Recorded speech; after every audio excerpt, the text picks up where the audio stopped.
What up, everybody? This is your boy Black Vegas, and this is take two. So I accidentally hit a button while I was recording. I should post the first part just so you can see how dumb I am, but I'm not. Um, anyway, as I was saying in the other attempt to record this video as I head home, I published a drunken old man rant this morning because I was drunk last night and I went to sleep. And I forgot to hit publish. So my bad, but you guys have seen it, hopefully. I'm talking about the Aretha Franklin song. And in the video that I recorded before I had to start this all over, I was lamenting over the fact that, there's a lot of songs out there that are just openly creepy. Some, like How I Believe Until You Come Back to Me, wasn't intended to be creepy when it was done. And the thing that made me cut it off was because I was trying to figure out if I could do a Google search while I record it. Pro tip, you can't do that. At least not on an Android. Maybe on an iPhone. If you guys can do it on an iPhone, let me know. They might put one tick in the column for all of you who are trying to influence me to get an iPhone, which probably is never going to happen. But yeah, so it's pretty damn old, and I'm sure I want to say at least 60s. It has to be a 60s song, which means the song is older than me, which means, hey, people, a lot of things, especially when it came to relationships and the deals between women and men, were different. And I'm pretty sure it was a dude who wrote that song. I hate to say it that way, but I'm sure most songwriters back in that time were like men.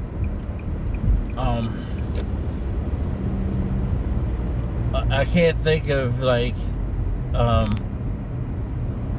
any female artists that were known as songwriters from back then. So some dude probably had her sing that, which probably made it even more confusing if you were someone back then who had the mind to see this as a creepy song. But I don't know. The point is, there's a lot of stuff like that. And I was talking about the Michelle and Daniel Cello song, Outside Your Door, where it's creepy on levels that if you think about it real hard, that are seriously disturbing. Because it's one, she's pining to sit outside this person's door, begging them to sit outside the door and talk to them. But as you listen to the song, it feels like she's having a conversation with this person. So one, are you already sitting outside of her door? Two, if you're not outside of her door, you have some way to contact this person and beg them this.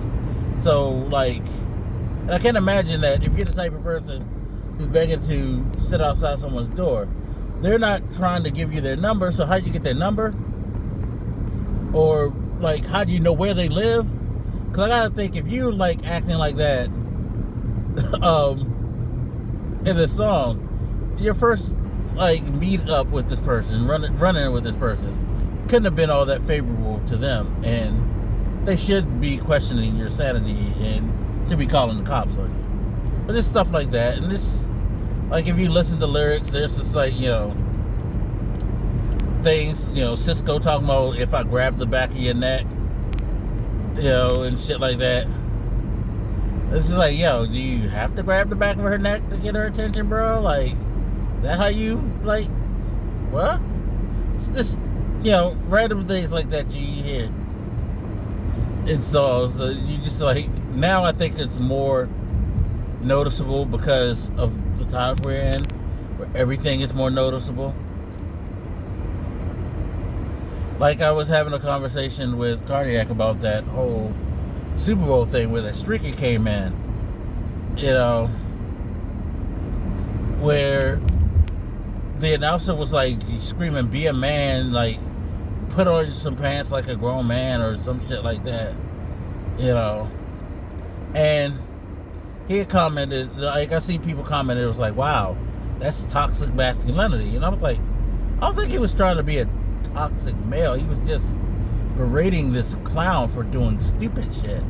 But in these days of time, things like that definitely rate as toxic masculinity, because there are toxic people who will say that intentionally to fuck with people's, sexuality and things like that. And it's just, the way things are interpreted now, the way things have changed, it's kind of interesting, because and we have these conversations all the time, because it's like things that you would see that, at least for me, growing up in the 80s and the 90s in particular, you didn't really pay much mind, and you didn't really assume too much, other than other than maybe this is just me trying to berate you, or such person trying to berate you,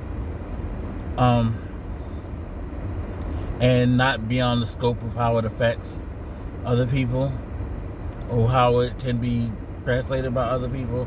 The train of thought in the window was much more smaller when it came to things like that. And I swear to God, people just, this motherfucker, I thought he was gonna pull out in front of me because he was mad he had to sit behind a car. Anyway, fucking hate driving, y'all.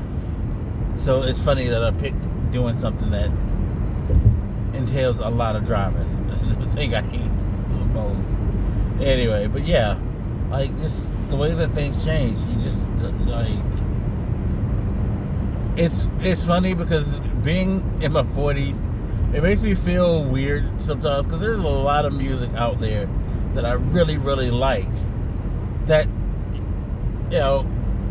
in today's term especially, are really, really horrible. I mean, they were horrible back then, and a lot of stuff, especially hip-hop, a lot of hip-hop said some horrible, fucked up shit, even for its time.